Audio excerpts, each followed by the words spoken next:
നമസ്തേ. നമ്മളിവിടെ നോക്കാൻ പോകുന്നത് എങ്ങനെയാണ് പുളിയിഞ്ചി അഥവാ പുളിഞ്ചാർ ഉണ്ടാക്കുക എന്നതിനെ കുറിച്ചാണ്.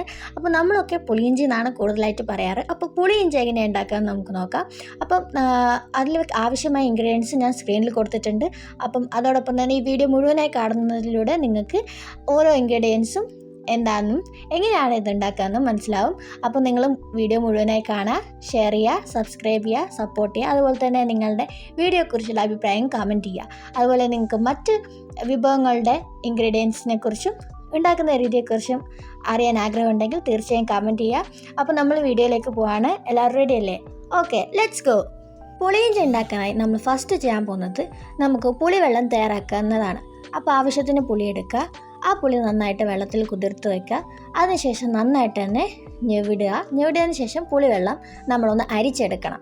അരിച്ചെടുത്ത പുളിവെള്ളം നമുക്ക് മാറ്റി വെക്കാം.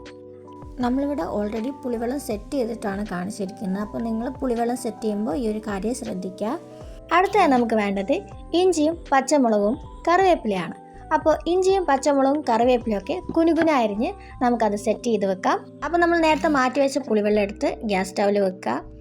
അപ്പോൾ ഗ്യാസ് സ്റ്റൗവിൽ വെച്ചതിന് ശേഷം അതൊന്ന് തിളക്കാൻ വേണ്ടി വെക്കുക. അപ്പോൾ നല്ല രീതിയിൽ അതൊന്ന് ചൂടായി തിളച്ച് വരുന്ന സമയത്ത് നമ്മൾ എന്ത് ചെയ്യുക, അതിലേക്ക് 1.5 ടീസ്പൂൺ മുളക് പൊടി, 1/2 ടീസ്പൂൺ മഞ്ഞൾപ്പൊടി, അതോടൊപ്പം ആവശ്യത്തിന് ഉപ്പ് ചേർത്ത് നന്നായി ഇളക്കുക. ഇളക്കിയതിന് ശേഷം നമ്മൾ കുറച്ച് സമയത്തേക്ക് അത് തിളപ്പിക്കാൻ വെക്കുക. കുറച്ച് സമയം കഴിയുമ്പോൾ അത് നന്നായി തിളച്ച് പാലൊക്കെ തിളക്കുന്ന പോലെ ഒരു പതയൊക്കെ വരും. അപ്പോൾ നിങ്ങൾക്ക് വീഡിയോ കാണാൻ പറ്റും അത് തിളച്ച് വരുന്നത്. അപ്പോൾ ആ ഒരു നന്നായിട്ട് തിളച്ച് വരിക. ആ തിളച്ച് വരുന്നതിലേക്ക് നമ്മൾ നേരത്തെ അരിഞ്ഞു വെച്ച ഇഞ്ചി, പച്ചമുളക്, കറിവേപ്പില എന്നിവ ഇട്ട് നന്നായിട്ടൊന്ന് മിക്സ് ചെയ്യുക. അതിനുശേഷം അത് ഒന്നുകൂടെ തിളക്കാൻ വേണ്ടി വെക്കുകയാണ്. മീഡിയം ഫ്ലെയിമിലാണ് നമ്മൾ വെക്കുന്നത്. അപ്പം കുറച്ച് സമയം കഴിയുമ്പോൾ അതിങ്ങനെ പുളിവെള്ളം നന്നായി കുറുകെ വരുന്ന ഈ ഇതിലേക്ക് നമ്മൾ എന്ത് ചെയ്യാണ്, ഒരു കട്ട വെള്ളം ആഡ് ചെയ്യാണ്. അതുപോലെ തന്നെ നമ്മൾ ഒന്ന് ഇട്ടപ്പോൾ നമുക്ക് കുറച്ചുകൂടെ ഒരു പുളിയാണ് എടുത്ത് നിൽക്കുന്നുണ്ടായിരുന്നു. അപ്പോൾ നമ്മൾ ഒന്നും കൂടെ ആഡ് ചെയ്യാണ്. അപ്പോൾ നമ്മൾ ടോട്ടൽ 2 കട്ടയാണ് ഇട്ടിരിക്കുന്നത്. അപ്പോൾ അത് പുളി ബാലൻസ് ചെയ്യാൻ വേണ്ടിയിട്ട് നമുക്ക് ആ ഒരു ടേസ്റ്റ് ചെയ്ത് നോക്കിയിട്ട് നമുക്ക് ആഡ് ചെയ്യാവുന്നതാണ്.